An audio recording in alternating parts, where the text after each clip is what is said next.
Hey, Kage back again.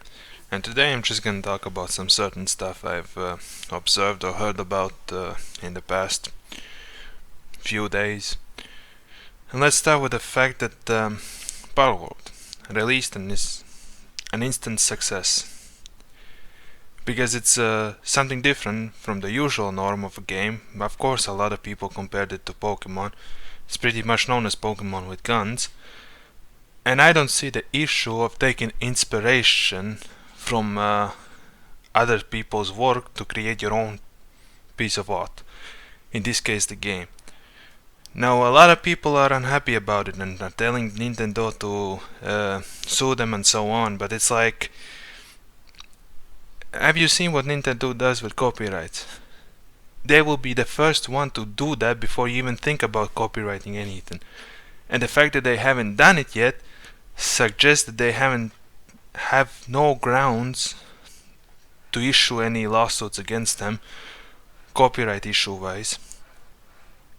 And so I think people should just chill on that regard.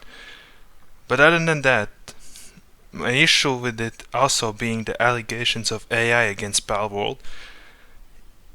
And at the same type of point is like, I don't mind if somebody uses AI in their works, on my personal view, as long as the product's good.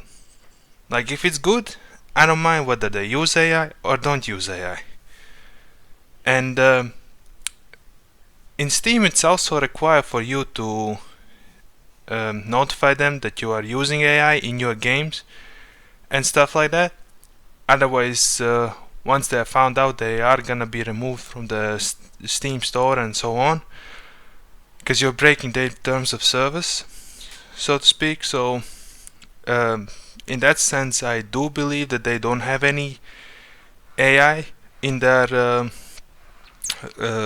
work.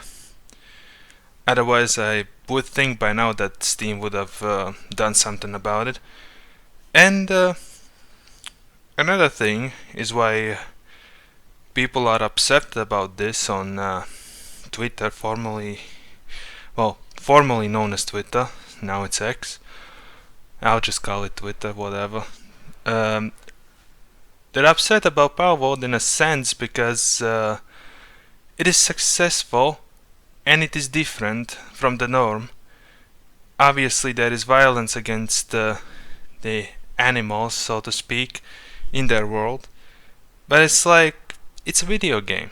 Chill out. You're there to have some fun. That's it. It's not real and it's not supposed to be taken as real. I'll never understand why people get upset about certain things in games. It's just expression of art.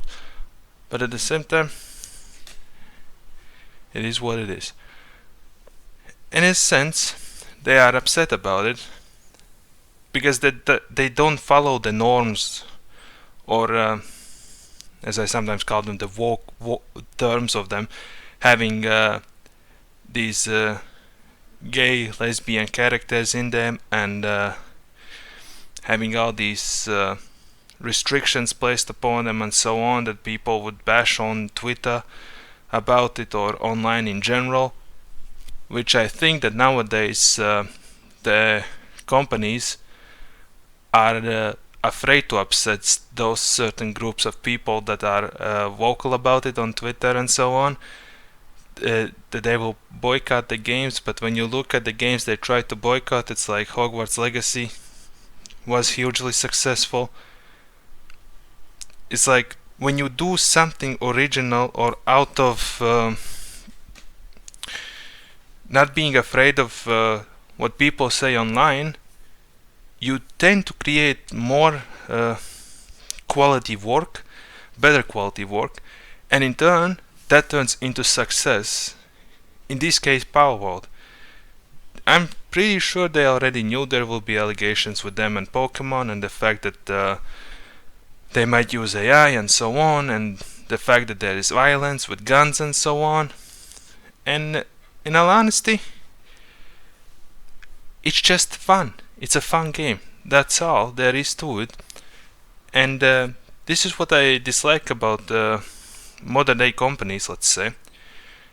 they are afraid of these online people supposedly boycotting their games, or more like just bashing them on Twitter, that they refuse to go out of their way to create something original or something different, and they just stick to the norms.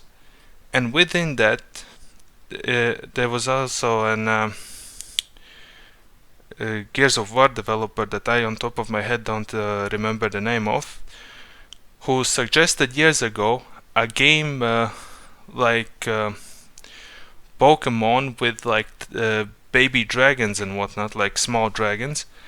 And on premise, I think that would have been an interesting game, but obviously it was denied because it didn't fit in the norm. And I don't know specific year when he suggested it, so I don't know, but I most likely would bet that they released just another first-person shooter instead of a unique idea. And this is what I like about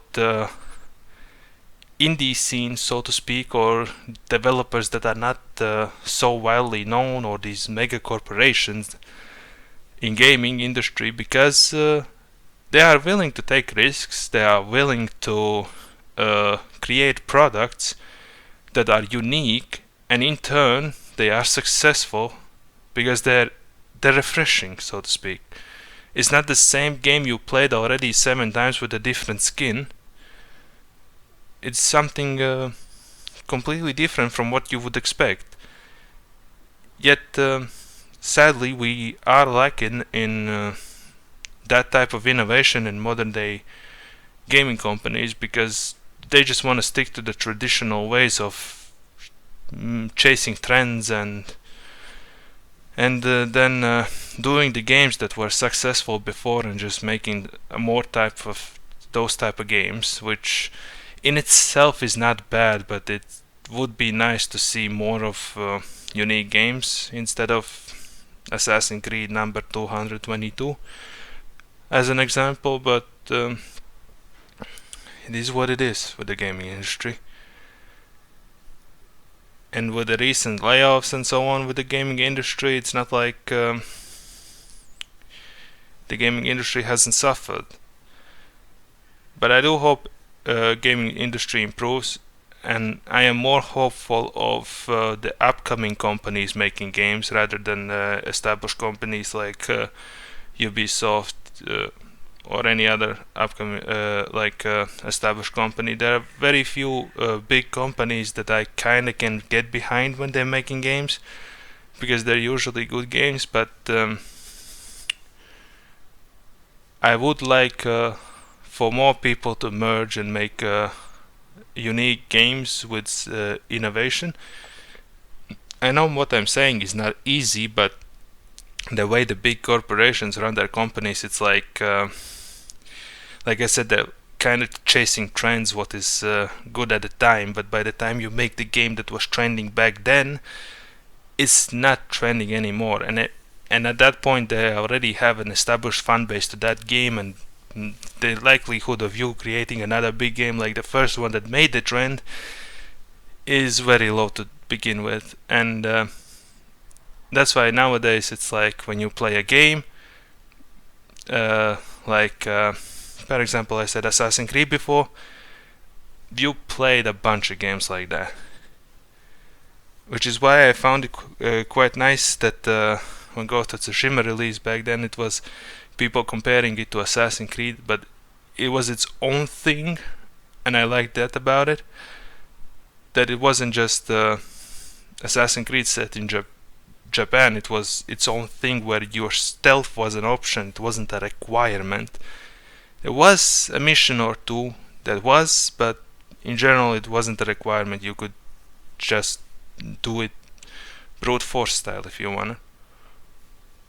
And I mean, Assassin's Creed have turned into an RPG game in general, so I guess that's an option there as well now, but it's like, with Assassin's Creed I have an issue with the fact that when you've played one, you've played the past 4 or so Assassin's Creeds. Ever since the Egyptian one, was it Origins, I think. Ever since that game, every Assassin's Creed afterwards has felt pretty much the same gameplay-wise as the last. Ever since Origin. The next and the next and the next, it's gameplay-wise is the same. You've played Origins, you've played just about every other that came out from that point. Story is different, obviously, but it's kinda resembling of sports games where they just do a reskin. And that's about it, all honesty. This is all I want to talk about today, and see you guys next time.